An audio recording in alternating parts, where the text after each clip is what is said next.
My former partner secretly got with child and began requesting monthly payments, but I secretly arranged a blood test and delivered legal documents to her right in the labor room. Beamy, 33-year-old Tom. Guess I should start from the beginning since some Anons asked for the full story. This is going to be long, but whatever. Me and my wife, I'll call her Kelly, had what I thought was a pretty good marriage. At least for the first 4 years. We met back in college. She was hot as hell. Actually seemed interested in my ambitions instead of just looking for a party dude. I was grinding on my business administration degree. She was doing education stuff. We hit it off right away. After graduation, I jumped into starting my own marketing consultancy. Those first couple years were absolute hell. Working 90+ hour weeks, stressing about making rent, the whole deal. Kelly was actually super supportive back then. She'd bring me energy drinks at 3 a.m. when I was preparing client presentations.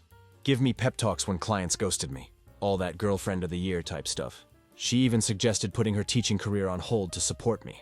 Said she wanted to help me build something great. I thought it was the most selfless thing ever. Looking back, I should have seen that red flag waving in my damn face. Once my business finally started making decent money, we moved into this nice house in a good neighborhood in Chicago. Kelly got super involved with this local church. Like obsessively involved, started running women's groups, organizing charity events, constantly posting Bible quotes on her Instagram, always preaching about family values and marriage sanctity. But around year 4, things started feeling off. It started small. Little things. She stopped asking me about my day. Conversations that used to flow effortlessly started feeling scripted. Like she was just checking off boxes instead of actually listening. I'd ask simple things. How was Bible study? Who showed up? And she'd answer in vague, clipped responses. Like she was in a hurry to change the subject. What really caught me off guard, she started getting weirdly interested in our finances. Specifically my finances. Before she'd been content just having access to the credit cards. Never asked much about the business. Suddenly she wanted to know exact numbers. How much did we make last quarter? She'd ask out of nowhere. What's the business value now? Do we have assets I don't know about? At first I thought she was just taking an interest. Maybe trying to be more involved? Then I noticed she was taking pictures of financial statements I left out. Found her going through my office files one night when she thought I was asleep. Just organizing, she claimed. But I caught her scanning documents with her phone. Things were escalating slowly. I could feel the tension between us grow as the days passed by. Then I started noticing shifts in her routine. Her schedule got weird. Random late nights. Weekend trips that didn't quite add up. She'd leave the house in one outfit and come back in another. Brushing it off with a casual, "Oh, I spilled something." One night I mentioned how we barely spent time together anymore. How she seemed different. She rolled her eyes. "You're imagining things," she said. Tone flat, but she wouldn't look at me when she said it. Then she suddenly got super protective of her phone. She bought new clothes. Sexier stuff. But I never saw her wearing them. She'd come back with stories that didn't add up. Like mentioning restaurants in towns they supposedly never visited. Or having receipts for only one hotel room, when she claimed 4 women went. I didn't want to believe it. Thought maybe I was just being paranoid from working too much. Then one night she came home late, her hair slightly messy, her makeup more smudged than usual. There was this faint, unfamiliar scent clinging to her. Something sharp like a cologne I didn't own. I asked casually at first. "Long night?" She barely looked at me as she kicked off her heels. "Yeah, Bible study ran late. Then we grabbed dinner. You know how it is. Except I didn't know how it was. Because Bible study used to end at 8. And now she was strolling in past midnight like it was normal. "Smells like someone spilled cologne on you," I said, watching her reaction. That's when her posture changed. Not guilty. Defensive. She scoffed, crossing her arms. "You're seriously paying attention now? Maybe if you weren't always at the office, you'd actually know what's going on in my life." That wasn't an answer. It was a deflection. And it landed exactly how she wanted it to. Twisting the blame onto me. I could have pushed, but I didn't. Because I already knew how this played out. If I accused her, she'd cry. Turn it into me being paranoid. Me being neglectful.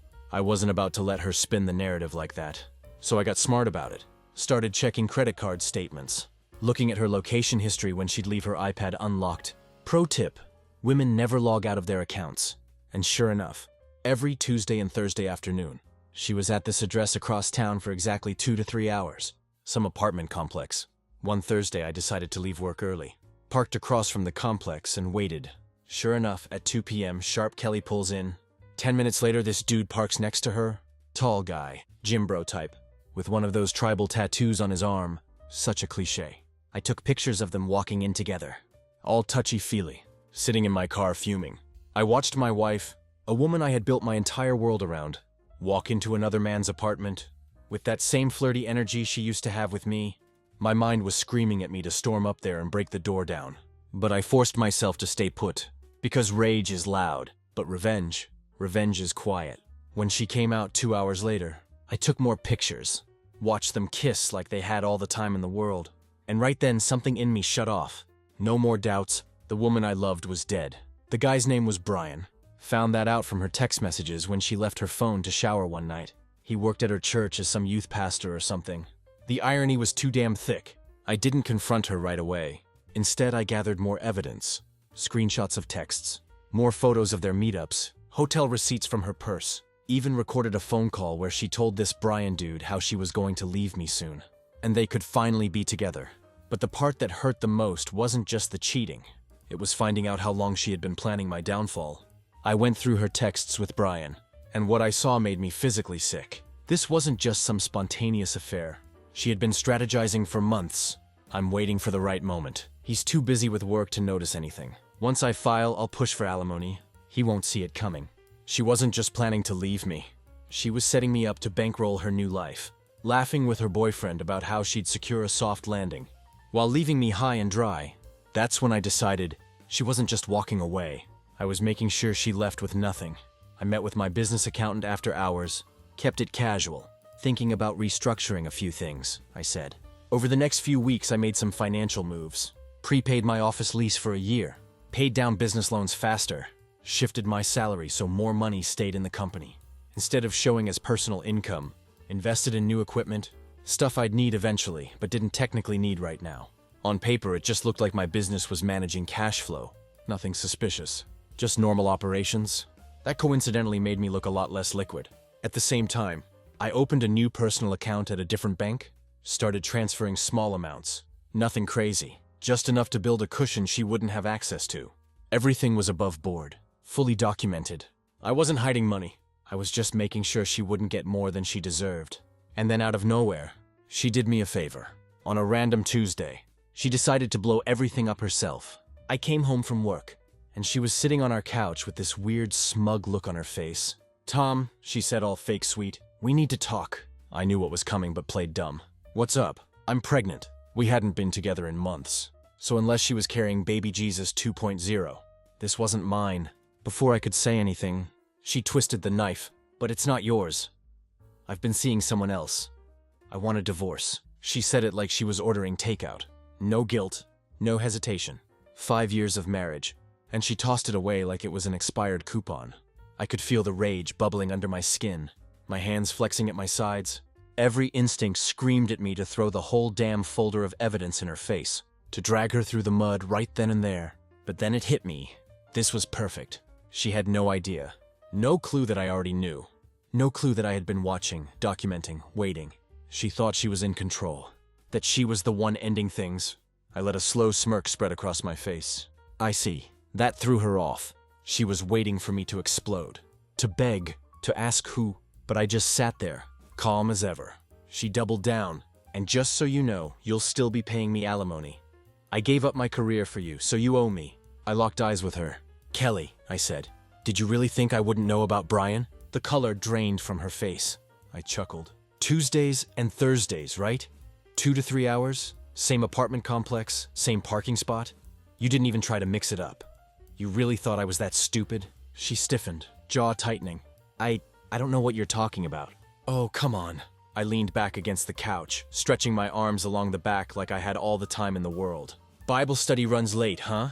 That must be a hell of a lesson plan if it requires lingerie in a hotel room. And Brian," I continued. "Real winner you picked there. Youth pastor, huh? Wonder how his congregation would feel about him knocking up a married woman while preaching family values." Now she was fully panicking. She sat up straighter, eyes darting around like she was searching for an escape. "How long were you going to play me, Kelly?" I asked, tilting my head. "You and your little boy toy were waiting for the right moment, right? Planning to milk me dry before you ran off together? What was it you said? He won't see it coming?" Her mouth opened and closed like a fish gasping for air. I didn't let her recover. I stood up. "Let me make something very clear. You are not walking away from this as the winner. "You're not taking a damn thing from me that I don't let you have." She tried to recover, masking the fear with fake confidence. "It's the law, Tom. You can fight it all you want, but you'll lose." I gave her the smuggest smile I've ever given anyone in my life. "If you say so," I said simply. She thought she was hitting me with the ultimate power move, but really, she saved me the trouble. All I had to do was smile and let her believe she was in control. Meanwhile, I was already 5 steps ahead. The next few weeks were weird. Kelly moved out almost immediately, right into Brian's apartment. She filed for divorce citing irreconcilable differences. Fancy legal talk for, I want to bang other dudes without feeling bad about it. I met with a bunch of lawyers. First 3 basically told me I was screwed. No fault divorce state was like their favorite phrase or something. Apparently the fact that my wife was banging the youth pastor and got knocked up by him didn't mean shit in court. But I kept looking until I found this attorney, I'll call him Victor, who at least didn't bullshit me. "Look, man, I'm not going to lie to you," he said. "You're probably going to have to pay her something, but we can try to minimize the damage." When I showed Victor my financial statements, he raised an eyebrow. "Interesting timing on some of these business expenses and restructuring," he said, giving me a look. He didn't say more about it. Couldn't legally advise me to hide assets, but I could tell he understood what I'd done. "Well, this might help reduce the alimony calculations somewhat, but in this state, you're still looking at significant payments." That's when the wheels started turning. The courts might not give a shit about her cheating, but her holier-than-thou church buddies definitely would. I decided to play it cool for the divorce stuff, though. Let her think she was winning. Give her just enough rope to hang herself. Court day was surreal. I showed up in my best suit. Kelly came in with her fancy lawyer, wearing this modest outfit, like she was auditioning for Sister Wives or something. The act was so fake it was almost funny. The judge looked bored as hell before we even started. Kelly's lawyer went first, spewing this bullshit about how she sacrificed her promising career to support me, how she managed our home while I built my business, how she deserved compensation for her contributions to the marriage. When it was our turn, my lawyer presented the evidence of her cheating. The pregnancy, the fact she was already shacked up with Brian. Her lawyer stood up saying, "Your Honor, let's not forget that we are in a no-fault state." He said it so smugly, like those 3 words erased everything she had done. While my client deeply regrets that her marriage did not work out, the law is clear. Marital misconduct is not a factor in determining spousal support. What is relevant is the financial disparity between these 2 parties. Hearing how casually this dismissed everything she'd done made me want to rip the whole damn courtroom apart. She cheated. She lied. She got pregnant with another man's child. And somehow I was still expected to pay her for walking out on me. My lawyer tried to push back, laying out every bit of evidence again, emphasizing how she wasn't just leaving a marriage. She was securing a financial safety net, while shacking up with someone else. But the judge just sighed, waiting for us to finish. When it came time for the ruling, he cleared his throat and dropped the hammer. While the court acknowledges Mr. Walker's concerns regarding his wife's infidelity, the law in this state is clear. Spousal misconduct is not a factor in determining alimony. Kelly smirked at me from across the room. The judge continued, "Given Mrs. Walker's financial dependence during the marriage and her current unemployment status, the court finds that she is entitled to spousal support. Mr. Walker will pay $4,200 monthly for a period of 4 years, or until Mrs. Walker remarries. $4,200 a month for 4 years, to the woman who cheated on me and was carrying another man's kid." I felt like I was taking crazy pills, but luckily my financial moves paid off, kind of. Instead of getting stuck with a $6,000 monthly payment, the judge knocked it down to $4,200. Not great, but better than nothing. The best part? Kelly and her lawyer had no clue about the cash I still had stashed away, or that my business would magically bounce back once this was all over. As we left the courtroom, Kelly couldn't resist being a smug bitch. "Told you," she whispered as we passed. "Should have just agreed to my terms from the beginning." Then she had the balls to call Brian right in front of me. "Baby, it's done! We won!" She giggled like some teenager. "He has to pay. I told you the judge wouldn't care about the other stuff." I said nothing, just watched her walk away, thinking she'd gotten away with the perfect scam. But the game was just getting started. I paid the first alimony check right on time. Didn't complain, didn't make a fuss, even sent a polite email. "Payment sent. Please confirm receipt." Kelly seemed surprised I wasn't being a dick about it. Probably expected me to be bitter, to fight, to give her more ammo. Instead, I was playing the perfect ex-husband. Courteous, prompt with payments, distant but not hostile. She had no idea what was coming. See, Kelly wasn't just a member of Harvest Community Church. She was their poster child, led the women's ministry, organized their marriage retreats, stood on stage during services, talking about God's plan for holy matrimony. Her dad was a deacon. Her mom ran the Sunday school. The whole family had this perfect Christian image going on, and I knew they'd throw her under the bus. The second they found out who she really was, I'd been collecting everything. The DNA test results, the time-stamped photos of her and Brian, screenshots of their explicit texts, hotel receipts, even a recording of her mocking her church friends for being uptight prudes. That one was particularly juicy. I put it all in a nice professional folder, added a cover letter that was super polite and formal. To the elders of Harvest Community Church, I regret bringing this to your attention, but as a fellow believer, I feel it's my duty. My former wife, Kelly Walker, who leads several ministries in your congregation, has been engaged in behavior that contradicts your church's values. I've included documentation of her affair that began during our marriage, resulting in a pregnancy that is not mine, confirmed by DNA testing. Kelly is now living with this man while collecting substantial alimony from me. I share this not out of spite, but out of concern for the integrity of your ministry. Respectfully, Thomas Walker. I dropped the package off early Sunday morning, when no one was around. Then I went home and waited for the storm to hit. The Sunday after I dropped off my little care package at the church, I woke up to my phone blowing up. Text messages from mutual church friends. Dude, what the fuck did you do? Pastor just called emergency elder meeting before service. Kelly is losing her shit. I just turned my phone off and went back to sleep. Felt amazing, not gonna lie. Later that afternoon, I got a voicemail from Kelly. She was screaming so loud I had to hold the phone away from my ear. You absolute piece of shit! How could you do this to me? They kicked me out of women's ministry. My dad won't even look at me. You've ruined everything! I deleted it without calling back. Don't need that negativity in my life, you know? More messages followed throughout the week, each one more desperate than the last. Her church friends ghosted her. Her parents were taking time to pray about the situation. Church Speak 4 were disappointed in you. The Christian school where she volunteered asked her not to come back. Even Brian was getting cold feet. Apparently, he hadn't signed up for all this drama. He thought he was getting a hot wife with a steady alimony check. Instead, he got a social outcast with a baby on the way. And a whole lot of baggage. By Friday, he'd kicked her out of his apartment. So much for true love, huh? A week after my evidence drop, Kelly was summoned to a formal disciplinary hearing with the church elders. I know because she called me sobbing, begging me to tell them it was all a misunderstanding. Tom, please! They're going to publicly discipline me! Do you know what that means? They'll announce it to the entire congregation. Everyone will know. They already know, Kelly.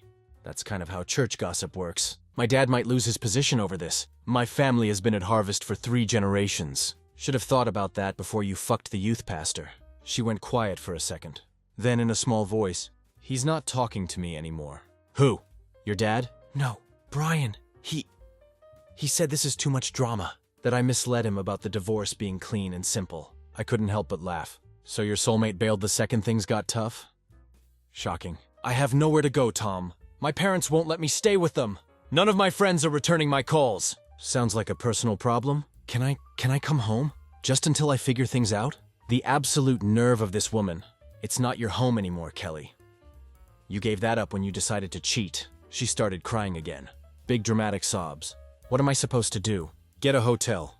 You've got alimony money coming in. Figure it out. Then I hung up. Cold, maybe. But after what she pulled, my sympathy tank was bone dry. The church hearing happened Wednesday night. By Thursday morning, the news had spread through the entire community. Kelly had been officially labeled an adulteress and removed from all church positions. The pastor gave a whole sermon about the sanctity of marriage and the consequences of sin, never naming Kelly directly, but making it crystal clear who he was talking about. Her parents took a sabbatical from church leadership. Her sister postponed her wedding that was supposed to happen at Harvest. The entire family was basically in exile. And Brian? He'd already requested a transfer to another church location, in a different state, left Kelly high and dry, pregnant and alone. All the while I just watched from the sidelines, didn't have to lift a finger. The community she valued most had done all the heavy lifting for me. See, the thing about small religious communities is that they're connected to everything. Kelly's church downfall created a domino effect. I couldn't have planned better if I tried. First, the private Christian school where she worked part-time suddenly had budget cuts and eliminated her position. The principal couldn't look her in the eye when he told her. Then her volunteer gigs started drying up. The Crisis Pregnancy Center, where she counseled young women, decided her current situation made her a poor role model. The charity where she organized donation drives said they were restructuring their volunteer program. One by one, every part of her identity was stripped away, and I just kept paying that alimony check each month, right on time. 3 weeks after the church scandal broke, I got a text from our old neighbor. Kelly's living in her car in the Walmart parking lot. I didn't respond, but I drove by later that night. Sure enough, there was her Honda parked in the far corner of the lot. I could see her silhouette in the driver's seat, illuminated by her phone screen. The next day she called me again. "I lost my job," she said. Voice flat, no tears this time. "Just hollow defeat. That sucks. The baby's due in 5 months. No one will hire me. My parents still won't talk to me." I said nothing. "I've been sleeping in my car," she finally admitted. "I can't afford both a car payment and an apartment on just the alimony. Sounds like poor financial planning." She exhaled sharply. "Is this what you wanted? To see me completely destroyed?" I thought about it for a second. You know what? Yeah, pretty much. I was stupid. I made a mistake. I never meant to hurt you. I cut her off. "I don't care." She choked out a sob. I just wanted to say I'm sorry." I smirked. "Cool. Good luck with your new life." And that's when I decided to play my final card. Time to end this on my terms. "Actually," I said, keeping my voice casual, "I might have a solution that works for both of us." "What kind of solution?" Kelly asked, suddenly alert. I could practically hear the desperation in her voice. "I'm getting tired of writing these monthly checks," I said, keeping my voice casual. "And my business is expanding. I'm looking at opening an office in Vancouver. Might move there for a while." "What does that have to do with me?" "Well, international alimony enforcement is complicated, and I've been talking to a new lawyer who thinks we might have grounds to revisit the settlement, based on some creative interpretations of the law." That was total bullshit, of course. But Kelly didn't know that, and she was in no position to question me. "What are you saying?" Her voice had that edge of panic. "I'm saying I'd like to buy you out. One lump sum payment instead of monthly alimony for the next 4 years. Silence on her end as she thought about it. "How much?" she finally asked. $85,000 cash. Tax-free. You sign a document releasing me from all future obligations. And the money's yours today." Kelly had no clue I could afford that lump sum easily. The moves I made earlier kept a big chunk of my money safe, and my business was already bouncing back. She and her lawyer never found half of what I had. To her, $85,000 seemed like a lifeline, but it was less than half of what I'd owe her over the full alimony term. A massive discount. But to someone living in their car, pregnant and broke, it probably sounded like winning the lottery. I don't know," she stammered. "My lawyer said." "Your lawyer isn't sleeping in a Walmart parking lot," I cut in. "And this offer expires in 24 hours. After that, I start the process to challenge the alimony ruling. And you get nothing while we battle it out in court for the next year or two." More silence. I could almost hear the wheels turning in her head. "Can I think about it?" "Sure. You've got until this time tomorrow." "Then I'm moving forward with the challenge." I hung up without waiting for a response. She called back 2 hours later. "I'll take it," she said quietly. "Smart choice. I'll have the paperwork ready in the morning. Meet me at my lawyer's office at 9 a.m. "Tom," her voice was small, "thank you." I almost laughed. "Don't thank me, Kelly. This isn't mercy, it's business." The next morning, she showed up at the lawyer's office, looking like absolute hell. Dark circles under her eyes, hair unwashed, wearing the same clothes I'd seen her in through the car window. My lawyer had the paperwork ready. A complete release of all future alimony obligations.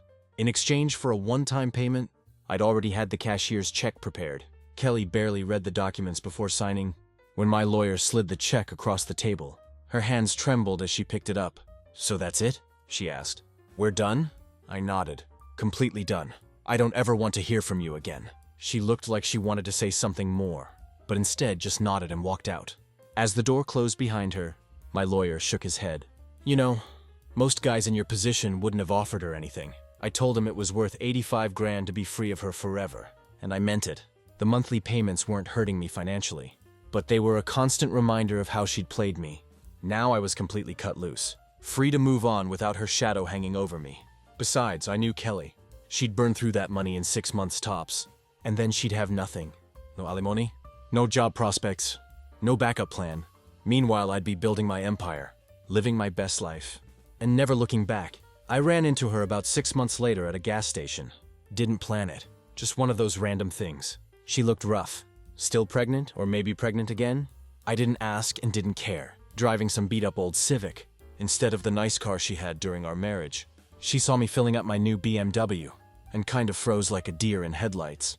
I nodded at her just to be civil, you know? She walked over hesitantly. There was awkward silence. Then she said, "How are you?" I shrugged. "Business is good. Life is good." She nodded, looking down at her feet. That's good." More awkward silence. "The money's gone," she finally said. "I had to pay off debt and the rest went to rent and food." I just looked at her. "Not my problem." "I know. I don't know why I'm telling you this." I finished pumping gas. "Well, good luck with everything." I started to get back in my car, but she said, "I'm sorry, Tom, for everything. I really am." I looked at her for a long moment. Was it satisfying to see her like this? Honestly, not as much as I thought it would be. But I didn't feel bad for her either. Too little, too late, Kelly. Then I got in my car and drove away. Haven't seen her since. Things for me have been going pretty well. I met this amazing woman. She's incredible. Runs her own graphic design agency. Works hard, plays hard, and doesn't play games or pull any bullshit. We moved in together 3 months ago. No rush to get married again. Once bitten, twice shy and all that. But I could actually see it happening someday with her. She's the real deal. I tried to stay out of Kelly's business completely. But in a town this size, information travels. Plus, we still have some mutual acquaintances who occasionally drop info my way. That $85,000 I gave her? Gone in like 4 months. Apparently, she used some to pay off credit card debt I didn't even know about. Got a cheap apartment, and blew through the rest trying to maintain her lifestyle. Instead of adjusting to her new reality, classic Kelly, never could budget worth a damn. She had the baby, a boy. Brian is legally on the hook for child support, but from what I hear, he's a deadbeat who's always behind on payments. He moved to Ohio, like I mentioned before, and has basically nothing to do with the kid. Guess his calling to youth ministry didn't extend to his own offspring. Shocking. Kelly tried to restart her teaching career, but her reputation followed her. No Christian school would touch her, and public schools wanted recent experience she didn't have. Last I heard, she's working at some call center, making barely above minimum wage. The real karma is what happened with her family. Her parents eventually forgave her after about 8 months of shunning, but things are still super strained. They help with the baby sometimes, but are always making comments about poor life choices and living with consequences. Her sister keeps her distance, apparently worried Kelly's reputation might affect her own standing in the church. Kelly tried to rejoin the church community, but it didn't go well. They let her attend services, but she's banned from any leadership roles forever. She sits in the back and leaves right after the service ends. No more women's ministry, no more marriage retreats, no more social status. The ultimate irony? I heard from a mutual friend that she's been telling people she made a mistake, and that she should have worked on her marriage. Too late. As for me, I'm doing better than ever. Business is booming. Relationship is solid, and I've started doing some stuff I always wanted to try, but never had time for. Got my pilot's license, took up mountain biking, even started learning guitar. Lesson learned. Sometimes the worst that happens to you leads to the best version of your life. You just have to be willing to burn the bridges that need burning, and never look back. So I guess that's it. Probably won't update on this whole drama, since I'm honestly not thinking about Kelly much these days. Got better things to focus on. Oh, and one final note for anyone going through something similar. Document everything. Take screenshots, save texts, get evidence. It might not help in court in no-fault divorce states, but information is power, and you never know when you'll need that power. Peace out, Anons.